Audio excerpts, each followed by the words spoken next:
ಮದುವೆ ಮನೆ ಶೈಲಿಯ ಅಡುಗೆ ರುಚಿ ಯಾರಿಗೆ ತಾನೇ ಇಷ್ಟ ಆಗಲ್ಲ ಹೇಳಿ. ಅಂಥದ್ದೇ ಒಂದು ರುಚಿ ಕೊಡುವಂತಹ ಒಂದು ಸಖತ್ ಟೇಸ್ಟಿಯಾಗಿರುವಂತಹ ರೆಸಿಪಿನ ನಾನಿವತ್ತು ಮಾಡ್ತಾ ಇದ್ದೀನಿ. ಈ ವಿಧಾನವನ್ನು ಅನುಸರಿಸಿ ಈ ರೆಸಿಪಿನ ಒಂದ್ಸಲ ಖಂಡಿತ ಟ್ರೈ ಮಾಡಿ ನೋಡಿ.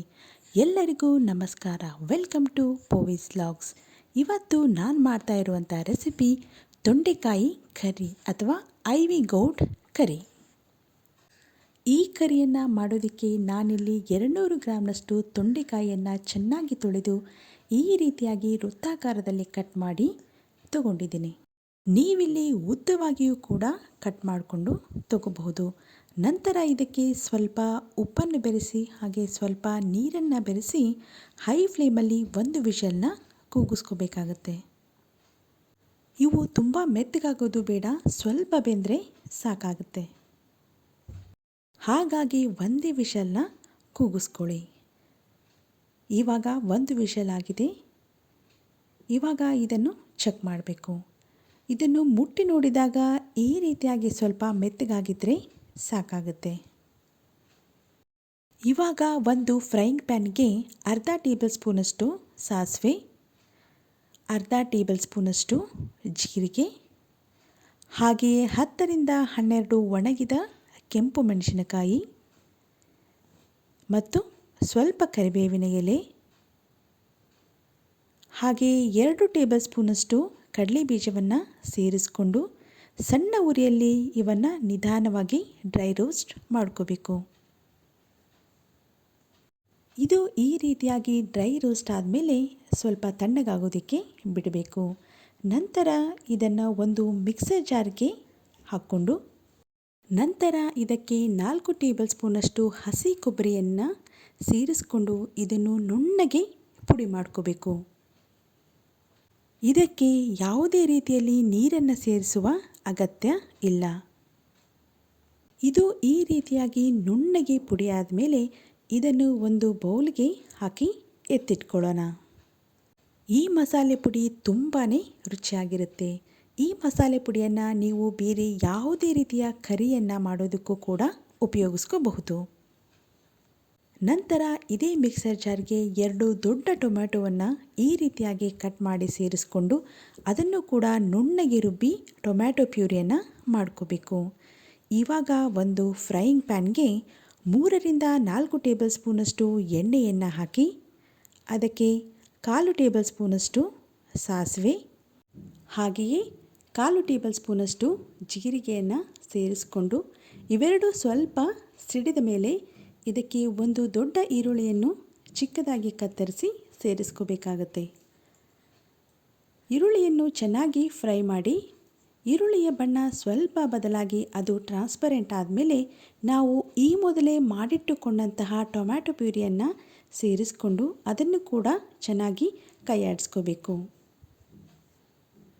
ಇದನ್ನು ಈ ರೀತಿಯಲ್ಲಿ ಎಣ್ಣೆಯಲ್ಲಿ ಚೆನ್ನಾಗಿ ಫ್ರೈ ಮಾಡಿ ನಂತರ ಒಂದು ಮುಚ್ಚಳವನ್ನು ಮುಚ್ಚಿ ಲೋ ಫ್ಲೇಮಲ್ಲಿ 2 ರಿಂದ 3 ನಿಮಿಷ ಚೆನ್ನಾಗಿ ಬೇಯೋದಕ್ಕೆ ಬಿಡಬೇಕು. ನಂತರ ಇದರ ಬಣ್ಣ ಕೂಡ ಸ್ವಲ್ಪ ಬದಲಾಗಿರುತ್ತೆ. ಇವಾಗ ಇದು ಚೆನ್ನಾಗಿ ಬೆಂದಾಗಿದೆ. ಇದಕ್ಕೆ ಇವಾಗ ನಾವು ಈ ಮೊದಲೇ ಮಾಡಿಟ್ಟುಕೊಂಡಂತಹ ಮಸಾಲೆ ಪುಡಿಯನ್ನು ಸೇರಿಸ್ಕೊಂಡು ಅದನ್ನು ಕೂಡ ಇದರ ಜೊತೆ ಚೆನ್ನಾಗಿ ಹೊಂದಿಕೊಳ್ಳುವಂತೆ ಮಿಕ್ಸ್ ಮಾಡ್ಕೋಬೇಕು. ನಾವಿಲ್ಲಿ ಮಸಾಲೆ ಪುಡಿಯನ್ನು ಉಪಯೋಗಿಸ್ತಾ ಇರೋದ್ರಿಂದ ಇದರ ಹದ ಸ್ವಲ್ಪ ಗಟ್ಟಿಯಾಗೇ ಇರುತ್ತೆ. ಅದಕ್ಕೋಸ್ಕರ ಇದರ ಕನ್ಸಿಸ್ಟೆನ್ಸಿಯನ್ನು ಅಡ್ಜಸ್ಟ್ ಮಾಡೋದಕ್ಕೆ ಸ್ವಲ್ಪ ನೀರನ್ನು ಸೇರಿಸ್ಕೊಂಡು ಮತ್ತೆ ಇದನ್ನು ಚೆನ್ನಾಗಿ ಕೈಯಾಡಿಸ್ಕೋಬೇಕು. ನಂತರ ಇದಕ್ಕೆ 1/4 ಟೇಬಲ್ ಸ್ಪೂನಷ್ಟು ಅರಿಶಿಣದ ಪುಡಿಯನ್ನು ಹಾಕಿ ಮತ್ತೆ ಕೈಯಾಡಿಸ್ಕೊಂಡು ನಾವು ಈ ಮೊದಲೇ ಬೇಯಿಸಿರುವಂತಹ ತೊಂಡೆಕಾಯಿಯನ್ನು ಸೇರಿಸ್ಕೊಂಡು ಇದನ್ನು ಚೆನ್ನಾಗಿ ಮಿಕ್ಸ್ ಮಾಡ್ಕೋಬೇಕು. ಮಸಾಲೆ ಮತ್ತು ತೊಂಡೆಕಾಯಿ ಎರಡೂ ಕೂಡ ಚೆನ್ನಾಗಿ ಹೊಂದಿಕೊಳ್ಳುವಂತೆ ಇವೆರಡನ್ನು ಚೆನ್ನಾಗಿ ಮಿಕ್ಸ್ ಮಾಡ್ಕೋಬೇಕು. ನಂತರ ಇದಕ್ಕೆ ರುಚಿಗೆ ತಕ್ಕಷ್ಟು ಉಪ್ಪು, ನಂತರ ಅರ್ಧ ಟೇಬಲ್ ಸ್ಪೂನಷ್ಟು ಬೆಲ್ಲವನ್ನು ಸೇರಿಸಿ ಮತ್ತೆ ಇದನ್ನು ಚೆನ್ನಾಗಿ ಕೈಯಾಡಿಸ್ಕೋಬೇಕಾಗತ್ತೆ. ಈ ಕರಿಯನ್ನು ಮಾಡೋದಕ್ಕೆ ನಾವು ಬೆಲ್ಲವನ್ನು ಸೇರಿಸೋದ್ರಿಂದ ಇದರ ರುಚಿ ತುಂಬಾ ಚೆನ್ನಾಗಿ ಬರುತ್ತೆ.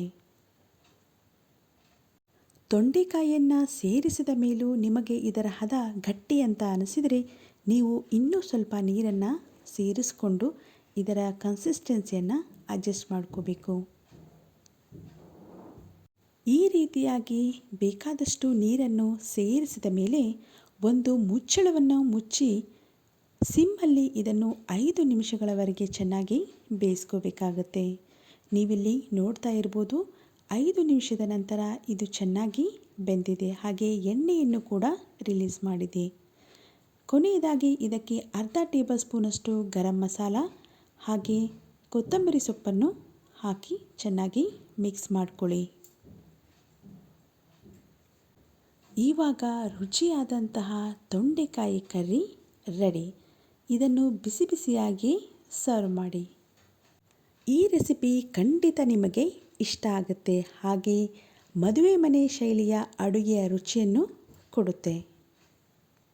ಇದನ್ನು ನೀವು ರೊಟ್ಟಿ, ಚಪಾತಿ ಹಾಗೆ ನಾನ್ ಜೊತೆಗೂ ಕೂಡ ಸರ್ವ್ ಮಾಡಬಹುದು. ನಾವು ಮಾಡೋ ರೆಸಿಪೀಸ್ ನಿಮಗೆ ಇಷ್ಟ ಆದರೆ ಪ್ಲೀಸ್ ಲೈಕ್ ಮಾಡಿ, ಹಾಗೆ ನಮ್ಮ ಚಾನಲ್ನ ಸಬ್ಸ್ಕ್ರೈಬ್ ಮಾಡಿ. ಹಾಗೆ ಈ ರೆಸಿಪಿನ ನಿಮ್ಮ ಫ್ರೆಂಡ್ಸ್ ಮತ್ತು ಫ್ಯಾಮಿಲಿಗೆ ಶೇರ್ ಮಾಡಿ. Thanks for watching.